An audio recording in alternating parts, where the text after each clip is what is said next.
Traffic police ಅವ್ರಿಗೆ action ತಗೊಂಡೋಗಿ ಕೇಳಿ. ಡ್ರಂಕ್ ಅಂಡ್ ಡ್ರೈವ್ ಕೇಸ್ ಹೆಂಗ್ ಓಡಿಸಿದ್ರು ಸರ್? ಅಷ್ಟು ಕುಡಿದು ಇವಾಗ ಡೈರೆಕ್ಟ್ ಆಗಿ ಯಾರೋ ಹುಡುಗಿ ಕರ್ಕೊಂಡು ಹೋಗಿದ್ದಾರಲ್ಲ ಗಿಲ್ಲಿಸ್ ಪಬ್ಗೆ, ಯಾರಂತ ಸರ್? Cousin sister. ಆ ತರ ಅಲ್ಲಿ ಕಚ್ತವ್ರಲ್ಲ, ಏನ್ ಬಂದಿರೋದು ಬಗ್ಗೆ? ಅವ್ರ ಪೊಲಿಟಿಕಲ್ ಬ್ಯಾಕ್ ಗ್ರೌಂಡ್ ಇದ್ರೆ, ಅವ್ರು ಬೇರೆ ಕಾಂಟೆಕ್ಸ್ಟ್ ಇದ್ರೆ, ಕತ್ತೆ ಬಾಲ ಕುದುರೆ ಜುಟ್ಟು ನಂದೊಂದು ರೋಮ ಅಲಾಡ್ಸಕ್ಕಾಗಲ್ಲ ಯಾವಂತೆ ಸರ್. ಇವ್ರ ಮೇಲೂ ಹತ್ತು ಕಣ್ಗಳು ಇರುತ್ತಲ್ಲ ಸರ್. ಸರ್ ಇಡೀ ಕರ್ನಾಟಕನೇ ಬೈತಾ ಇದೆ ಇವ್ರನ್ನ, ಅಂದ್ರೆ ಏನ್ ಕೇಳಿ? ಅಲ್ಲ, ನಮ್ಮ ತಟ್ಟೆಲ್ಲೇ ಎಗಣಕ್ಕೆ ಬೇರೆಯವ್ರ ತಟ್ಟೆಲ್ಲಿ ಹೋಗ್ಬಿಟ್ಟು ದನ ಹುಡ್ಕೋದ್ವಲ್ಲ, ಎಷ್ಟು ತಪ್ಪಲ್ವಾ? ಕರ್ಮ ರಿಟರ್ನ್ ಸರ್ ಇದಲ್ಲ. ತುಂಬಾ ಖುಷಿ ಆಗ್ತಿದೆ ಸರ್ ನನಗಂತೂ ತೀರಾನೇ ಖುಷಿ ಆಯ್ತು. ನನಗೆ ನೋಡ್ದಂಗೆ ಯೂಶಲಿ ನಾವು ಬೇರೆಯವ್ರ ತಟ್ಟೆಯಲ್ಲಿ ಡ್ಯಾನ್ಸ್ ಆಡೋರಲ್ಲ ನಾವು, ಬಟ್ ನಿನ್ನೆ ನನಗೆ ಎಷ್ಟು ಖುಷಿ ಆಯ್ತು ಅಂದ್ರೆ ಇದು ನೋಡಿದ ತಕ್ಷಣನೇ, ಅಲ್ಲ ನಮ್ಮ ತಟ್ಟೆಲ್ಲೇ ಎಗಣದ್ ಇಟ್ಕೊಂಡಿದೀವಿ, ಬೇರೆಯವ್ರ ತಟ್ಟೆಲ್ಲಿ ಹೋಗ್ಬಿಟ್ಟು ದನ ಹುಡ್ಕುದ್ವಲ್ಲ, ಎಷ್ಟು ತಪ್ಪಲ್ವಾ? ಕರ್ಮ ರಿಟರ್ನ್ ಸರ್ ಇದೆಲ್ಲ, ನಿಜವಾಗ್ಲೂ ಇದೆಲ್ಲ ಕರ್ಮನೇ.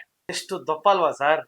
ಸರ್ ನಮ್ಮ ಏರಿಯಾಲೆ ನಾವೊಂದು ಇಲ್ಲಿರೋದು ಆಗ್ಲೇ ಒಂದು 20-25 ವರ್ಷ 30 ವರ್ಷದಿಂದ ಹಿಡಿದೀವಿ ನಾವು ಸರ್. ಪುಂಡು ಪೋಖ್ರಿಗಳ್ನು ನಾವ್ ನೋಡ್ದಂಗೆ ಕುಡ್ದ್ಬಿಟ್ಟು ಈ ತರ ತೂರಾಡ್ಕೊಂಡು ರೋಡ್ ಕಟ್ಟೆ ಮೇಲೆ ಕೂತ್ಕೊಂಡಿಲ್ಲ ಯಾರೂನು. ನಾವೇ ಯೂಶಲಿ ಮನೆ ಕೆಳಗೆಲ್ಲ ಬಂದಾಗ ನಾವು ಫ್ರೆಂಡ್ಸ್ ಎಲ್ಲ ಸಿಗ್ತೀವಿ, ಕಾಫಿ ಡೇ ನೀವು ನೋಡಿದಿರಲ್ಲ, ಆ ಮೆಟ್ಲ ಮೇಲೆ ನಮ್ ಕೂತ್ಕೊಳಕ್ಕೆ ಒಂಥರ ಹಿಂಸೆ ಆಗುತ್ತೆ. ನಾವು ನಿಂತ್ಕೊಂಡು ಮಾತಾಡ್ತಾ ಇರ್ತೀವಿ. ಎಂತ ದೊಡ್ಡ ಪತ್ರಕರ್ತ, ಸೀನಿಯರ್ ಪತ್ರಕರ್ತ ಕುಡ್ದ್ಬಿಟ್ಟು ತಟ್ಟಾಡ್ಕೊಂಡು ರೋಡಲ್ಲಿ ನಿಂತ್ಕೊಳಕ್ ಶಕ್ತಿ ಇಲ್ದಂಗೆ ಹೋಗ್ಬಿಟ್ಟು ಯಾವ್ದೋ ಒಂದ್ ಕಟ್ಟೆ ಮೇಲೆ ಕೂತ್ಕೊಂಡು ಈ ಫಿಟ್ಸ್ ಬಂದವ್ರಂಗ ಅಲ್ಲಿ ಕಚ್ತಾವ್ರಲ್ಲ. ಸಾರಿ ಪಾಪ ಫಿಟ್ಸ್ ಬಂದವ್ರ ಬಗ್ಗೆ ಯಾಕೆ ಮಾತಾಡೋದು, ಅವ್ರ ಕಷ್ಟ ಅವ್ರಿಗೆ. ಬಟ್ ಸ್ಟಿಲ್ ಆ ತರ ಅಲ್ಲಿ ಕಚ್ತಾವ್ರಲ್ಲ, ಏನ್ ಸರ್ ಬಂದಿರೋದು ಅಪ್ಪನ್ಗೆ? ಆ ಯಾರನ್ನೇ ಸರ್ ಅದು ಹುಡುಗಿ ಜೊತೆಗೆ ಬಂದಿದ್ದವರು? ನಿಮ್ಗೆ ಗೊತ್ತಿರುತ್ತಲ್ಲ ಹೇಳಿ. ಆ ಗೊತ್ತಿಲ್ಲ ನಮಗ್ ಗೊತ್ತು. ಯಾರು ಅವ್ರ ಕಸಿನ್ ಸಿಸ್ಟರ್ ಅಂತ? ಯಾರು ಸರ್ ಹುಡುಗಿ? ಅವ್ರ ವೈಫ್ ಅಂತೂ ಅಲ್ಲ. ಇದೇ ವಿಷಯಕ್ಕೆ ದರ್ಶನ್ ಅವ್ರದ್ದು ಒಂದ್ಸತಿ ಆಕ್ಸಿಡೆಂಟ್ ಆಗಿರುತ್ತೆ ಗೊತ್ತಾ, ಮೈಸೂರು ರೋಡಲ್ಲಿ. ಅವಾಗ ಆಹಾಪೂಹ ವಿಷಯಗಳು ಇಟ್ಕೊಂಡು ದರ್ಶನ್ ಅವ್ರ ಕಾರಲ್ಲಿ ಒಂದು ಹುಡುಗಿ ಇದ್ಲಂತೆ, ಅದಿತ್ತಂತೆ, ಆಕ್ಸಿಡೆಂಟ್ ಆಯ್ತಂತೆ, ಅಲ್ಲಿಂದ ಅಪ್ಸ್ಕೊಂಡ್ ಮಾಡ್ರಂತೆ ಹುಡುಗಿನ. ಆಹಾಪೂಹ ವಿಷಯ. ಇವಾಗ ಡೈರೆಕ್ಟ್ ಆಗಿ ಯಾರೋ ಹುಡುಗಿನ ಕರ್ಕೊಂಡು ಹೋಗಿದ್ದಾರಲ್ಲ ಇವಾಗ ಗಿಲ್ಲಿಸ್ ಪಬ್ಗೆ, ಯಾರಂತೆ ಸರ್? ಕಸಿನ್ ಸಿಸ್ಟರಾ? ಫ್ಯಾಮಿಲಿನಾ? ಯಾರು ಸರ್ ಅದು? ಯಾಕೆ ಸರ್ ಯಾವ ಮೀಡಿಯಾನು ಮಾತಾಡ್ತಲ್ಲ ಇದ್ರ ಬಗ್ಗೆ? ಸರ್ ಕರ್ಮ ತುಂಬಾ ಸ್ಟ್ರಾಂಗು ಸರ್, ಸರಿಯಾಗಿ ಹೊಡಿಯುತ್ತೆ ಸರ್. ಇವ್ರು ಏನೋ ಮಾಡಿರೋ ದೊಡ್ಡ ಕ್ರೈಮು, ಆಮೇಲೆ ಏನೋ ಯಾರು ಮಾಡಬಾರ್ದು ಮಾಡೋರೇನೋದಲ್ಲ ಸರ್. ಇವ್ರ ಮೇಲೂ ಹದ್ದಿನ ಕಣ್ಗಳು ಇರುತ್ತಲ್ಲ ಸರ್ ಇವಾಗ. ಸರ್ ಇಡೀ ಕರ್ನಾಟಕನೇ ಬೈತಾ ಇದೆ ಇವ್ರನ್ನ, ಅಂದ್ರೆ ಏನ್ ಕೇಳಿ ಆ ಮಾತುಗಳು ಸರ್? ಇದೇ ಒಬ್ಬ ಸೆಲೆಬ್ರಿಟಿ ಮಾಡಿದ್ದ ಅಂದ್ರೆ, ಈ ತರ ಕುಡ್ದು ರೋಡಲ್ಲಿ ತಟ್ಟಾಡ್ಕೊಂಡು ಹೋಗೊಂದು ರೋಡ್ ಕಟ್ಟೆ ಮೇಲೆ ಕೂತ್ಕೊಂಡು, ಆಮೇಲೆ ಕುಡ್ದಿದ್ ನಸದಲ್ಲಿ ನಡೆಯಕ್ಕೆ ತಾಕತ್ತಿಲ್ದೆ ಗಾಡಿ ಓಡಿಸ್ಕೊಂಡು ಮತ್ತಿಕೆರೆವರೆಗೂ ಹೋಗಿ ಅಲ್ಲೊಂದು ಹುಡುಗನ್ಗೆ ಜಸ್ಟ್ ಮಿಸ್ ಅಲ್ಲಿ ಎಸ್ಕೇಪ್ ಆಗಿ ಆ ಹುಡುಗ ಮನೆಗೆ ಹೋಗಿ ಇವ್ರನ್ನ ಅಲ್ಲಿವರೆಗೂ ಇಳಿಸೋರಲ್ಲ ಇವರು ಸರ್. ಇವಾಗ ಕಮಿಷನರ್ಗೆ ಟ್ಯಾಗ್ ಮಾಡಿ ಸರ್ ಇದನ್ನ, ಟ್ರಾಫಿಕ್ ಪೊಲೀಸ್ ಅವ್ರಿಗೆ ಆಕ್ಷನ್ ತಗೊಂಡೋಗಿ ಕೇಳಿ. ಡ್ರಂಕ್ ಅಂಡ್ ಡ್ರೈವ್ ಕೇಸು ಹೆಂಗ್ ಓಡಿಸಿದ್ರು ಸರ್? ಅಷ್ಟು ಕುಡಿದ್ಬಿಟ್ಟು ನಡೆಯಕ್ಕೆ ತಾಕತ್ತಿ, ಅದು ಕುಡಿದಿರೋದ್ 4-5 ಪೆಗ್ ಅಂತೆ. ಕುಡಿದಿರೋ 4-5 ಪೆಗ್ ಹೆಂಗ್ ಇಟ್ಟಾಡ್ತವ್ರೆ ಅಂದ್ರೆ, ಅಬ್ಬಾ ಭಗವಂತನೇ ಮಾತ್ ನೋಡ್ರೆ ಹಂಗೆ.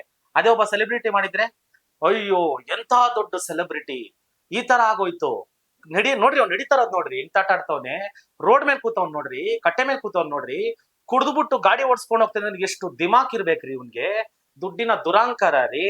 ಅಲ್ಲಿ ಹೋಗ್ಬಿಟ್ಟು ಪಾಪ ಒಂದು ಹುಡುಗನ್ನ ಟಚ್ ಮಾಡಿ ಆ ಹುಡುಗ ಎಸ್ಕೇಪ್ ಆಗಿ ಹೋಗಿ ಅವನ್ಗ ಆ ಹುಡುಗ ಎಲ್ಲ ಹೊಡೆದು ದುರಹಂಕಾರ ಮೆರೆದು ಆ ಹುಡುಗನ ಪಾಪ ನಮ್ಮ ಸಿಬ್ಬಂದಿ ಹೋಗಿ ತುಂಬಾ ಕಷ್ಟಪಟ್ಟು ಹಿಡಿದು ಆ ಹುಡುಗನ್ನ ಕೇಳಿದ್ರೆ ಡೆಲಿವರಿ ಹುಡುಗ ಅಂತಾರಿ ಅವನು, ಅಕಸ್ಮಾತ್ 10,000 12,000 ದುಡಿತಿದ್ನಂತೆ. ಇಂಥವನ್ ಮೇಲೆ ದರ್ಪ ತೋರಿಸಿದಾರ್ರಿ ಇವರು, ಹೊಡೆದೇ ಬಿಟ್ರಿ. ಚಕ್ರನ ತಲೆ ಮೇಲೆ ಹತ್ಸಕ್ ಇನ್ನೇನ್ ಜಸ್ಟ್ ಮಿಸ್ ಅಂತೇರಿ. ಎಷ್ಟು ಮಾತಾಡಿರೋರು ಇವ್ರು ಮಾಡಿದ್ ಸರಿನಾ? ನಾನು ನಿಮ್ಗೆ ಮೊನ್ನೆ ಅದೇ ಕೇಳಿದೆ, ಜೈಲಿಗೆ ಹೋಗ್ಬಿಟ್ಟು ನೀವು ಖುದ್ದಾಗಿ ನೋಡಿದ್ರಾ? ದರ್ಶನ್ ಅವ್ರಿಗೆ ಊಟ ಇಲ್ಲ, ಒದ್ದಾಡ್ತವ್ರವ್ರು, ಕಷ್ಟ ಪಡ್ತವ್ರೆ. ಯಾರೋ ಆಹಾಪೂಹ ವಿಷಯಗಳು ಇಟ್ಕೊಂಡು ಇವ್ರು ಮಾತಾಡಿದ್ರಲ್ಲ, ಇವರೇ ಕ್ಲಿಯರ್ ಆಗಿ ಕಾಣಿಸ್ತಾ ಇದ್ದಾಗ ನಮ್ಗಳು ಕಣ್ಣಿಲ್ವಾ? ಯಾಕೆ ಇವ್ರ ಅಪ್ಪನ ಡೈರೆಕ್ಟ್ ಆಗಿ ನಾವು ನೋಡಿಲ್ವಾ? ನಾನು ಹೇಳಿದ್ನಲ್ಲ, ಅದೇ ಕ್ಷಣದಿಂದ ನಾನು ಬೆಳೆದವನು, ನಾವು ನೋಡಿದೀವಲ್ಲ ಅವ್ರನ್ನ. ಏನ್ ಅಷ್ಟು ಗುರ್ತಿಡಕ್ ಆಗ್ದಿರೋಂತ ಡಮಿನನ್ ಮಗನ ನಾನು ಸರ್. ಗಿಲ್ಲಿಸ್ಗೆ ಹೋಗಿದ್ರಲ್ಲ ಸರ್ ಇವರು, ಏನ್ ವಿಷಯಕ್ಕಂತೆ ಜಗಳ? ಬಿಲ್ ವಿಷಯಕ್ಕಂತೆ. ಹಿಂಗೆ ಮಾತಾಡ್ತಾ ಅದೇನೋ ಬಿಲ್ ವಿಷಯಕ್ಕಾಗಿ ಅಲ್ಲಿ ಕಿರ್ಚಾಡ್ಕೊಂಡು ಅವ್ರ ಜೊತೆಗಿರೋರೆಲ್ಲ ಅರ್ಚಾಡ್ಕೊಂಡು ಆಚೆ ಬಂದಿರೋದು. ಈ ಅಪ್ಪಂಗ್ ನಡಿಯಕ್ಕೆ ತಾಕತ್ತಿಲ್ಲ ಸರ್. ಗಾಡಿ ಹೆಂಗ್ ಸರ್ ಓಡಿಸ್ಕೊಂಡು ಹೋದ್ರು ಅಷ್ಟು ಕುಡ್ದ ಮೇಲೆ? ಅಷ್ಟಂದ್ರೆ 4-5 ಪೆಗ್ಗೆ ಹೆಂಗ್ ತಟಾಡ್ತವ್ರಂತೆ ಬೇರೆ ವಿಷಯ, ಬಟ್ ಹೆಂಗ್ ಗಾಡಿ ಓಡಿಸ್ಕೊಂಡು ಹೋದ್ರಂತೆ? ಕಮಿಷನರ್ ಅವ್ರಿಗೆ ಟ್ಯಾಗ್ ಮಾಡಿ, ಇದನ್ನ ಮಾಡಿರೋ ಒಂದ್ ದೊಡ್ಡ ಕೇಸು ಹಾಕ್ರಿ ಟ್ರಾಫಿಕ್ ಪೊಲೀಸ್ ಅವ್ರಿಗೆ. ಅದೇಂಗ್ ಬಿಟ್ರಿ ಇವ್ರನ್ನ ಅಂದ್ರೆ ಇವ್ರಿಗೆ ಇದು ಏನೋ ಕಾಂಟ್ಯಾಕ್ಟ್ಸ್ ಇದೆ ಅದಿದೆ ಅನ್ನೋದಕ್ಕೆ ಇವ್ರೆಲ್ಲ ಪಾಪ ಒಂದು ಒಂದು ನ್ಯಾಯ, ಪಾಪ ನಮ್ಮಂತ ಬಡವ್ರಿಗೆ ಇನ್ನೊಂದ್ ನ್ಯಾಯನಾ? ಎಲ್ಲ ದಾಖಲೆಗಳು ಇದೆಯಲ್ಲ, ದಾಖಲೆಗಳೆಲ್ಲ ಇದೆಯಲ್ಲ, ಅವ್ರಿಗೆ ಮಾತಾಡ್ದವ್ರೆ ಹೇಳ್ತಾ ಇದಾರಲ್ಲ, ಎಲ್ಲ ದಾಖಲೆಗಳು ನನ್ನ ಹತ್ರ ಇದೆ ಅಂತ. ಅದೇ ಇವ್ರೇನೋ ನೆಕ್ಸ್ಟ್ ಮಾತಾಡ್ಲಿ ಅಂತ ಅವ್ರು ಕಾಯ್ತಾವ್ರು ಅಷ್ಟೇ. ಮಾತಾಡ್ಲಿ, ಎಲ್ಲ ಆಚೆ ಬರುತ್ತೆ. ಆಮೇಲೆ ನಮ್ಗೇನ್ ಗಿಲ್ಲಿಸ್ ಗೊತ್ತಿಲ್ದಿರೋದೇನಲ್ಲ, ನಮ್ಗೂ ಎಲ್ಲ ಪರಿಚಯ ಇರೋರೆ. ಏನ್ ಮಾತಾಡ್ಬೋದು ಅಂದ್ರೆ 2 ನಿಮಿಷಕ್ಕೆ ಮಾತಾಡ್ಬೋದು. ಬಟ್ ಆದ್ರೆ ಅದನ್ನೇ ಹೇಳಿದ್ನಲ್ಲ, ನಿಮ್ ಕರ್ಮ ರಿಟರ್ನ್ಸ್ ಅಂತ. ಸರ್ ನಿನ್ನೆ ನಮಗ್ ತುಂಬಾ ಬೇಕಾಗಿರೋ ಫೋನ್ ಮಾಡಿದ್ರು ನನ್ಗೆ. ಬಿಗ್ ಬಾಸ್ಗೆ ಹೋಗಿ ತುಂಬಾ ಒಳ್ಳೆ ಹೆಸರು ತಗೊಂಡ್ ಅಲ್ಲಿಂದ. ಆಮೇಲೆ he was a finale contestant. 3rd elimination 4th elimination ಆಗಿ ಬಂದಿದ್ದು. 7th ಸೀಸನ್ 6th ಸೀಸನ್ ಇರ್ಬೇಕು. ತುಂಬಾ ಒಳ್ಳೆ ಹೆಸರು ತಗೊಂಡ್ಬಂದಿದ್ದು ಅಂತ ವ್ಯಕ್ತಿ. ನನಗೆ ನೆನ್ನೆ ನೈಟ್ ಫೋನ್ ಮಾಡಿದ್ರು. ಫೋನ್ ಮಾಡ್ಬಿಟ್ಟು, ಏನಪ್ಪ ಹಿಂಗಾಗಿದೆ ಹಂಗಾಗಿದೆ, ಆಮೇಲೆ ಇಂದು ಇಂಟರ್ವ್ಯೂಸ್ ಎಲ್ಲ ನೋಡಿದೆ, ತುಂಬಾ ಚೆನ್ನಾಗಿ ಮಾತಾಡಿದ್ಯಾ, ಬಟ್ ಆದ್ರೆ ಏಂತಕ್ ಇಷ್ಟ ಅವ್ರನ್ನ ಅಗೇನೆಸ್ಟ್ ಮಾಡ್ಕೊಂತ ಇದ್ಯಾ? ಬೇಡ, ಯಾಕಂದ್ರೆ ಅಜಿತ್ ಅವರು ಪೊಲಿಟಿಕಲಿ ತುಂಬಾ ಸ್ಟ್ರಾಂಗ್ ಇರೋರು. ಆಮೇಲೆ ಈ ತರ ಬೇರೆ ವಿಷಯದಲ್ಲೂ ತುಂಬಾ ಸ್ಟ್ರಾಂಗ್ ಆಗಿದ್ದಾರೆ. ನಿನಗೆ ಯಾಕೆ ರಿಸ್ಕು, ಇದೆಲ್ಲ ಮಾಡಕ್ ಹೋಗ್ಬೇಡ, ಮಾತಾಡಕ್ ಹೋಗ್ಬೇಡ, ಕಷ್ಟ ಆಗುತ್ತೆ ಅಂದ್ರು. ನಾನು ಅದಕ್ಕೆ ಕೇಳಿದೆ, ಏನ್ ಗುರು ಮಾಡ್ತಾರೆ, ಏನ್ ವಿಷಯ ಅಂದ್ರು. ಅಲ್ಲ, ಏನ್ ಬೇಕಾದ್ರು ಮಾಡ್ಬೋದು, ಯಾಕೆ ಬೇಕು ನಿನ್ಗೆ, ನಿನ್ ಸೇಫ್ಟಿಲಿ ಇರು ಅಂದ್ರು. ಅದಕ್ಕೆ ನಾನು ಎಂದೆ, ಅವ್ರಿಗೆ ಪೊಲಿಟಿಕಲ್ ಬ್ಯಾಕ್ ಗ್ರೌಂಡ್ ಇದ್ರೆ, ಅವ್ರಿಗೆ ಬೇರೆ ಕಾಂಟ್ಯಾಕ್ಟ್ಸ್ ಇದ್ರೆ, ಕತ್ತೆ ಬಾಲ ಕುದುರೆ ಜುಟ್ಟು, ನಂದೊಂದು ರೋಮ ಅಲಾಡ್ಸಕ್ಕಾಗಲ್ಲ ಯಾವನ್ ಕೈಗೂ. ಆಯ್ತಾ ಸರ್? ನ್ಯಾಯಾಂಗಣ ಅಂತ ಬಂದ್ರೆ ಯಾರು ದೊಡ್ಡವನು ಅಲ್ಲ ಚಿಕ್ಕವನು ಅಲ್ಲ, ನಂದೊಂದು ರೋಮ ಅಲಾಡ್ಸಕ್ಕಾಗಲ್ಲ. ಆಯ್ತಾ ಸರ್? ಈ ಕತ್ತೆ ಬಾಲ ಕುದುರೆ ಜುಟ್ಟು ಒಂದೇ ಗೊತ್ತಾ ನಿಮ್ಗೂ ಅರ್ಥ ಆಗಿರುತ್ತೆ ಏಂತಕ್ಕೆ ಅಂತ. ಅದಕ್ಕೆ ನಾನು ಹೇಳಿದ್ ಕರ್ಮ ಅಂತ. ನಾನು ಇವತ್ತು ಬೆಳಗ್ಗೆ ಫೋನ್ ಮಾಡಿದೆ, ಗುರು ನಾನು ಹೇಳ್ದಲ್ಲ, ನಾನು ಫೋನ್ ಮಾಡ್ತೀನಿ ಮಾತಾಡು ಅಂದೆ. ನೋಡು ನನಗೇನ್ ಮಾತಾಡಕ್ಕೆ ಅಂತ ಅಂದ್ರೆ, ಫಸ್ಟ್ ಆಫ್ ಆಲ್ ಆ ಪಾಪ ವ್ಯಕ್ತಿ ಏನು ತಪ್ಪಾಗೂ ಮಾತಾಡಿಲ್ಲ ಇವ್ರ ಬಗ್ಗೆ. ಒಳ್ಳೇದ್ ಹೇಳಿದ್ದು, ಈ ತರ ಪೊಲಿಟಿಕಲಿ ಚೆನ್ನಾಗಿರೋಂಥವ್ರು, ಒಳ್ಳೆ ಬ್ಯಾಕ್ ಗ್ರೌಂಡ್ ಇರೋಂಥವ್ರು ಯಾಕೆ ಬೇಕು ಅಂತ. ನನಗೇನ್ ಸರ್, ನನಗೇನು, ಯಾಕೆ ನ್ಯಾಯ ಮಾತಾಡಿದ್ ನನ್ಗೇನ್ ಯಾವನ್ ಏನ್ ಮಾಡ್ತಾನಂತೆ? ಅದೆಲ್ಲ ಕಾಲ ಎಲ್ಲ ಹೋಯ್ತು ಸರ್, ಕಾಲ ಎಲ್ಲ ಹೋಯ್ತು. ಬಟ್ ಅದನ್ನ ಹೇಳೋದು, ಇಷ್ಟೆಲ್ಲ ಮಾಡಿಸ್ಕೊಂಡು ಇಷ್ಟೆಲ್ಲ ಆಗಿ, ಬಟ್ ಅದೇ ಏನೋ ನಾವೇನೋ ತುಂಬಾ ಸಾಚ, ನಾವೇ ಕರೆಕ್ಟು, ಊರಿಗೆಲ್ಲ ಭಾಷಣ ಹೇಳ್ತಾ ಇದ್ರು, ಊರಿಗೆಲ್ಲ ಬುದ್ಧಿ ಹೇಳ್ತಾ ಇದ್ರು, ಊರಿಗೆಲ್ಲ ಒಳ್ಳೇದ್ ಹೇಳ್ತಾ ಇದ್ರು. ಇವಾಗ ಮಾಡಿದ ಕೆಲಸ ಏನು? ಯಾರು ಸರ್ ಫಸ್ಟ್ ಹುಡುಗಿ? ಯಾರು ಸರ್? ಯಾರು ಹುಡುಗಿ? ಎಂದು ಕರ್ಕೊಂಡು ಹೋಗಿದ್ರಂತೆ ಪಬ್ಗೆ? ನೋಡಿ ಸರ್, ನಾನ್ ನಿಮಗೆ ಫಸ್ಟ್ ಡೇ ನಾನು ಹೇಳ್ತಾ ಬರ್ತಾ ಇರೋದೇನ್ ಗೊತ್ತಾ, ಇಲ್ಲಿ ನಾನು ದರ್ಶನ್ ಸಪೋರ್ಟ್ ಮಾಡ್ತಾ ಇಲ್ಲ, ನಾನ್ ನ್ಯಾಯ ಮಾತಾಡ್ತಾ ಇದ್ದೀನಿ ಅಷ್ಟೇ.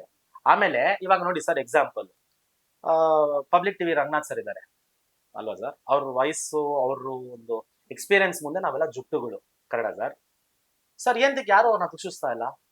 ಯಾಕಂದ್ರೆ he knows the way to talk, ಎಲ್ಲಿ ಹೆಂಗ್ ಡೆಲಿವರಿ ಮಾಡ್ಬೇಕು, ಯಾರ ಬಗ್ಗೆ ಹೆಂಗ್ ಮಾತಾಡ್ಬೇಕು. ಯಾಕೆ ಅವ್ರ ಹತ್ರ ಯಾರು ಆಪೋಸಿಟ್ ಆಗಿ ಮಾತಾಡ್ಬಿಡ್ತಾರೆ, ಅಕಸ್ಮಾತ್ ಮಾತಾಡೋದ್ ನಿಂತ್ಕೊಂಡ್ರೆ ಅವರು ಯಾರು ಮಾತಾಡಲ್ಲ. ಬಟ್ ಸ್ಟಿಲ್ ಸ್ಟ್ಯಾಂಡರ್ಡ್ ಅಂತಾರೆ ಗೊತ್ತಾ, ಆ ಸ್ಟ್ಯಾಂಡರ್ಡ್ ಇಂದ ಕೆಳಗಿಳಿತಿಲ್ಲ ಅವರು, ಯಾಕಂದ್ರೆ ಹಿ ನೋಸ್, ಅವ್ರ ಎಕ್ಸ್ಪೀರಿಯನ್ಸ್ ಅಷ್ಟಿದೆ. ಇವ್ರನ್ನ ನಾನು ಎಂತಕ್ಕೆ ಆಪೋಸಿಟ್ ಮಾಡ್ತಾ ಇದೀನಿ ಅಂದ್ರೆ, ಸರ್ ಯಾರೇ ಆಗಿರ್ಲಿ ಸರ್, ಯಾರೇ ಆಗಿರ್ಲಿ, ಇವಾಗ ಎಕ್ಸಾಂಪಲ್ ಸರ್, ಸಂಜನಾ ಅವ್ರದ್ದು ಒಂದ್ಸತಿ ಕ್ಯಾಬ್ ವಿಷಯದಲ್ಲಿ ಜಗಳ ಆಗುತ್ತೆ. ಸಂಜನಾ ಗಲ್ರಾಣಿ ಕ್ಯಾಬ್ ವಿಷಯಕ್ಕೆ ಒಂದ್ಸತಿ ಜಗಳ ಆಗುತ್ತೆ ಸರ್. ಇವ್ರ ಸೈಡ್ ವರ್ಷನೇ ತಗೊಂಡಿಲ್ಲ ಅವರು, ಸಂಜನಾ ಅವ್ರದ್ದು ತಗೊಂಡೆ. ಕ್ಯಾಬ್ ಡ್ರೈವರ್ ಹೊಡೆದ್ಬಿಟ್ರು ಕಪಾಳಕ್ಕೆ, ಅದ್ ಮಾಡ್ಬಿಟ್ರು, ಅಸಾಲ್ಟ್ ಮಾಡ್ಬಿಟ್ರು. ಸಂಜನಾ ಅವ್ರದೇ ತಪ್ಪು, ಶಿ ವಾಸ್ ಇನ್ ಡ್ರಗ್ಸ್, ಅದು ಇದು. ಏನ್ ಸರ್ ಮಾತುಗಳು ಮಾತಾಡಿದ್ದು? ವಿಷಯ ಏನು ಅಂತ ಗೊತ್ತಾ ಸರ್ ಅವ್ರಿಗೆ? ಗೊತ್ತಿಲ್ಲ ತಾನೆ. ಪ್ರತಿಯೊಂದು ಅಷ್ಟೇ. ಇವಾಗ ಅದೇ ವಿಷಯಕ್ಕೆ ಬಂದಾಗ ಸಂಜನಾ ಅವ್ರದ್ದು ಡ್ರಗ್ಸ್ ಕೇಸ್ ಆಗಿದ್ದಾಗ್ಲೂ ಇನ್ನ ವಿಚಾರಿಸ್ತಾನೆ ಇಲ್ವಂತೆ, ವಿಚಾರಿಸ್ಲೇ ಇಲ್ವಂತೆ. ಆಗ್ಲೇ ನ್ಯೂಸ್ ಅಲ್ಲಿ ಬರ್ತಾ ಇರೋದು, ಎಲ್ಲ ಒಪ್ಕೊಂಡ್ಬಿಟ್ರಂತೆ ಸಂಜನಾ ಅವರು, ನಂದೇ ತಪ್ಪು ಅಂತ ಹೇಳ್ಬಿಟ್ರಂತೆ. ಅದಕ್ಕೆ ಇವ್ರು ಮುಸ್ಲಿಂನ ಮದ್ವೆ ಆಗಿರೋದು, ಶೀಸ್ ಇನ್ ಟು ಡ್ರಗ್, ಇದು ಶೀಸ್ ಅ ಪೆಡ್ಲರ್, ಏನೇನೆಲ್ಲ ಹೇಳಿದ್ರು. ವಿಷಯಗಳು ಗೊತ್ತಿಲ್ದೇನೆ, ಏನು ಮಾಹಿತಿ ಕರೆಕ್ಟ್ ಆಗಿ ಸಿಕ್ಕಿಲ್ದೇನೆ ಎಷ್ಟು ಮಾತಾಡಿದ್ರಲ್ವಾ. ಅಂದ್ರೆ ಸರ್ ಇದು ಒಬ್ರು ಇಬ್ಬರದು ಶಾಪ ಅಲ್ಲ ಸರ್, 100,000 ಜನರು ಫ್ಯಾಮಿಲಿ ರೋಡ್ ಬಂದಿದೆ.